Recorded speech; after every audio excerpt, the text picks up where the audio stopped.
সংস্কৃতিয়ে একলা দুকলাকৈ বাঢ়ি আহি হঠাতে যেন ৮০ৰ দশকৰ শেষৰ ফালে সমসাময়িক অস্থিৰ পৰিৱেশৰ মাজত আঁত হেৰুৱাই পেলাইছিল নিজৰ আপোন বাটৰ।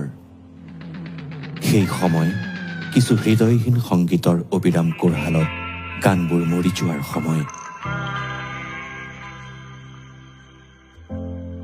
ঠিক সেই সময়তেই ঘৰে ঘৰে কেছেট প্লেয়াৰত বাজি উঠিছিল এটা মাত। ভাগৰুৱা এটা প্ৰজন্মৰ বাবে জিৰণি হৈ উঠিছিল সেই কণ্ঠ। মৰিশালীৰ নিতাল নিস্তব্ধতাৰ মাজত সেই মাতটোৱে আকৌ বিশ্বাস জগাই তুলিছিল জীৱনৰ ওপৰত, জীয়াই থকাৰ ওপৰত, ভাল পোৱাৰ ওপৰত। সেই মাতটোৰ নাম জুবিন গাৰ্গ।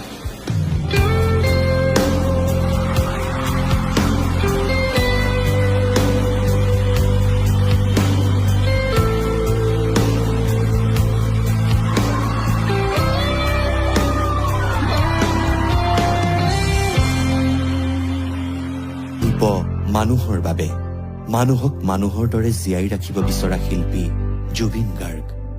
সময়ে সময়ে যেতিয়াই বাকৰুদ্ধ হৈছে শব্দ, যেতিয়াই ঘৰে ঘৰে হেৰাইছে মৰম, যেতিয়াই মুকুতিৰ সপোন দিশহাৰা হৈ পৰিছে, তেতিয়াই মানুহৰ সমস্যৰ আকুতিৰ গান হৈ পৰিছে জুবিন গাৰ্গ। জুবিন গাৰ্গৰ